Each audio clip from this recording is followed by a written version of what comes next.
प्रिय छात्रों, सुप्रभातम। देखिए, आज मैं आपको हमारे ऋषि मुनि भाग के दूसरे अध्याय महामुनि कपिल का सारांश सुनाने जा रहा हूँ। देखिए, अध्याय 2 6 भागों में बटा हुआ है। तो आज मैं पहले 3 अध्याय का सारांश सुना दूंगा आपको। अगले 3 अध्याय का सारांश अगले वीडियो में। तो देखिए, पहले भाग में लेखक ने जो कपिल के पिता हैं कर्दम मुनि, उनके विषय में बताया है। देखिए, कर्दम मुनि के पिता ब्रह्मा जी और छाया, यानी कर्दम मुनि के पिता श्री ब्रह्मा जी थे और माँ छाया थी। ये उनकी होनहार संतान थी। और जब कर्दम मुनि बड़े हुए तो इनके पिता ने कहा, अब आप समर्थ हो गए हो, अब आप अपने आप अपना काम करो। कर्दम मुनि बचपन से ही कुशाग्र बुद्धि के थे। भगवान में यानी शुरू से ही इनका प्रेम था। तो वो घर से निकल आए, जंगल में इधर उधर घूमते रहे। तो ये सरस्वती नदी के किनारे पर आए और वहाँ के वातावरण को देख करके इन्हें थोड़ा सुकून मिला। और जब इन्होंने सरस्वती नदी का जल पिया तो जल को पीते ही इनकी बुद्धि और एकदम शांत और तेज हो गई। अब सरस्वती नदी के किनारे ही ये अपनी कुटिया बना करके, आश्रम बना करके रहने लगे और भगवान के भजन में लग गए। जो समय मिलता वो पास के गांवों में जाते, वहाँ के बच्चों को पढ़ाते और जो कुछ मिल जाता खाने के लिए वो प्राप्त करते और भगवान श्री विष्णु जी के भक्ति में लग जाते। जब काफ़ी दिन हो गए भगवान श्री विष्णु जी की भक्ति करते करते भगवान श्री विष्णु जी इनकी भक्ति से प्रसन्न हो गए। और जब प्रसन्न हो गए तो उनको दर्शन देने के लिए ब्रह्म स्वरूप धारण करके चतुर्भुजधारी गरुड़ पर सवार होकर के कर्दम मुनि के आश्रम में आए। जब कर्दम मुनि ने सामने भगवान को देखा तो बड़े रोमांचित हो गए, सोचने लगे और प्रार्थना करने लगे उनकी, हे प्रभु, मैं बाल बुद्धि आपकी स्तुति कैसे कर सकता हूँ, मुझ में तो इतनी सामर्थ्य नहीं है। हे प्रभु, मैं तो बड़ा धन्य हूँ, आपने मुझे दर्शन दिए। भगवान श्री विष्णु उनसे कहने लगे, आपके मन में कोई इच्छा हो, अभिलाषा हो, मांगो। कर्दम मुनि कहने लगे, हे भगवान, मेरी कोई अभिलाषा नहीं, मैं तो धन्य हो गया आपके दर्शन पा करके। मेरी इच्छा है कि मुझे भी यहाँ से उठा लो। भगवान श्री विष्णु बोले, नहीं, अभी इस संसार को आपकी ज़रूरत है।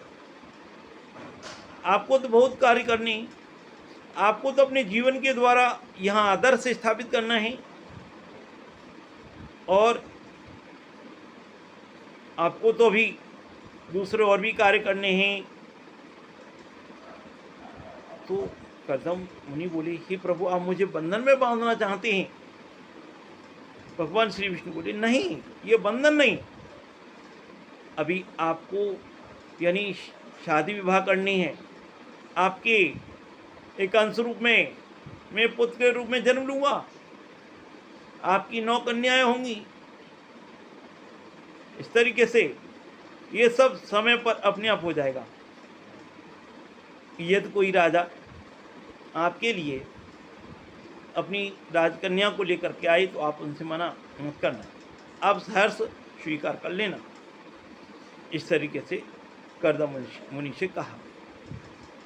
और इतना कह करके भगवान श्री विष्णु भगवान वहाँ से अंतर ध्यान हो जाते हैं। कर्दम मुनि अपने आश्रम में अपने शिष्यों के साथ सहर्ष भगवान की भक्ति में तल्लीन रहने लगे।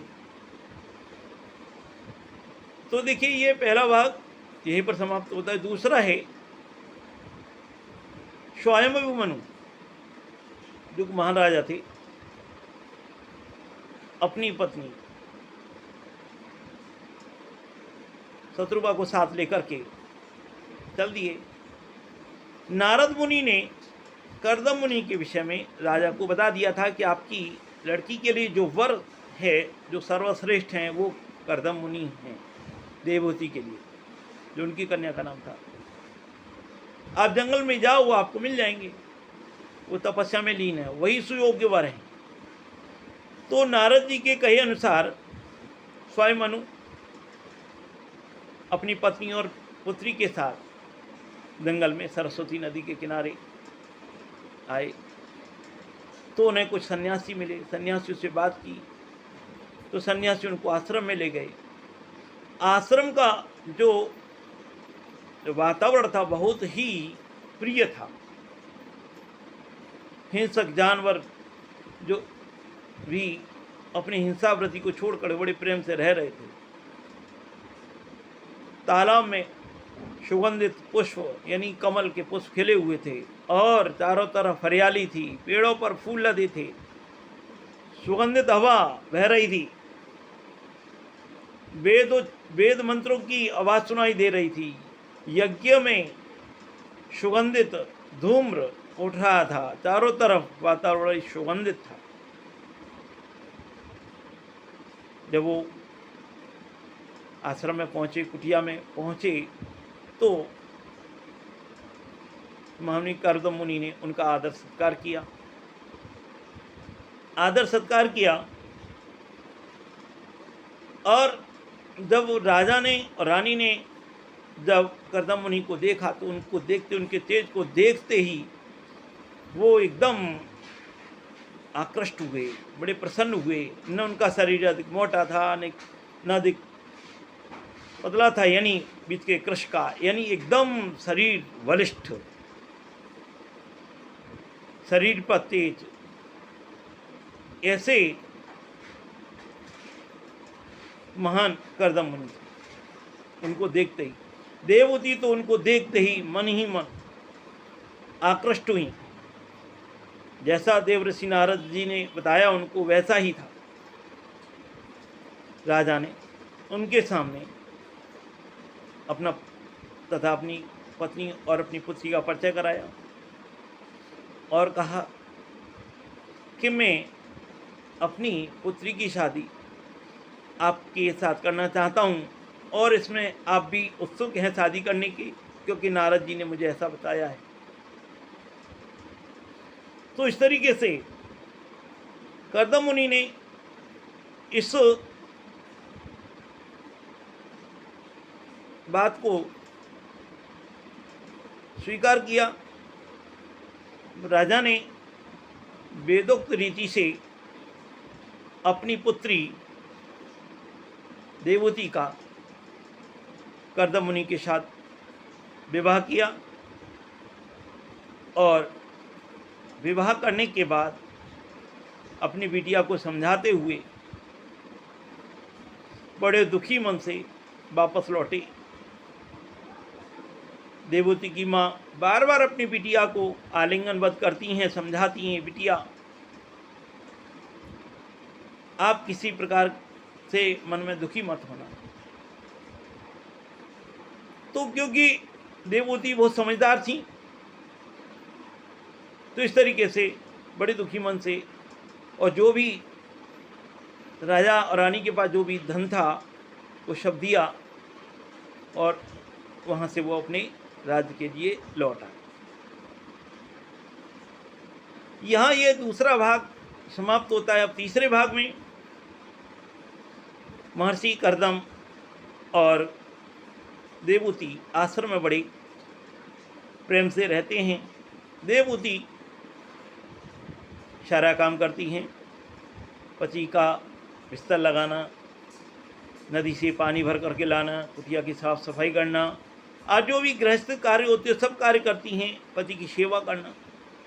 जब काफ़ी समय हो गया तो महर्षि कर्दम अपनी पत्नी देवहूति से बोली, देवहूति तुम राजकन्या होने के बाद भी मैंने तुम में बिल्कुल भी आलस नहीं देखा, नहीं किसी प्रकार का खिन्न भाव तुम्हारे चेहरे पर दिखाई दिया मुझे। तुम राजकन्या होने के बाद भी किसी प्रकार की तुम्हारे अंदर किसी प्रकार का कोई दुख भाव नहीं। चाहूं तो मैं अभी अपनी योग माया से, योग बल से भवन का निर्माण कर सकता हूं जिसमें आप रह सकती हो। तो इस तरीके से महर्षि कर्दम ने एक भवन का निर्माण किया और उसी में वो रहने लगे, उसी में रहने लगे। और इस तरीके से समय बीतता गया और महर्षि कर्दम के यहाँ 9 कन्याओं ने जन्म लिया। 9 कन्याओं ने जन्म लिया और अंत में एक पुत्र का जन्म हुआ जिनका नाम कपिल रखा गया, क्योंकि कपिल भगवान के अंशरूप थे। बचपन से ही हास्य विनोद करने में निपुण थे और नाचने गाने में मस्त रहते थे, सभी को प्रसन्न रखते थे, सभी प्रसन्न रहते थे। और महर्षि कर्दम ने कपिल जी को पढ़ने के लिए भेजा गुरु के पास। जब ये आश्रम में गए, गुरु जी जब इनको पढ़ाना चाहते, गुरु जी ने ऋग्वेद का पहला श्लोक जब इनको बोला तो कपिल जी ने, गुरु जी ने आधा श्लोक बोला, इन्होंने पूरा श्लोक सुना दिया। सभी इनके जो सहपाठी थे बड़े आश्चर्यचकित हो गए। इसके बाद उपनिषद के कुछ श्लोक बोले, इन्होंने पूरे व्याख्या कर उनको समझा दिया। गुरु ने इनको आदि विद्वान की उपाधि दी और उनके पास आए। उन्होंने कहा, यानी कर्दम मुनि से कहा कपिल जी के विषय में कि महामुनि, मैं आपके पुत्र को नहीं पढ़ा सकता। कर्दम मुनि बोले, क्या बात हो गई?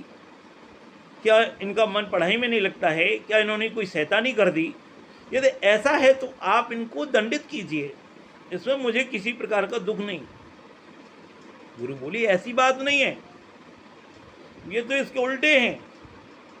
यानी जो हम पढ़ाते हैं उनको पहले से आता है, इनको हम क्या पढ़ाएं? जब मैं पढ़ाता हूँ तो पहले से इनको सब लड़ने।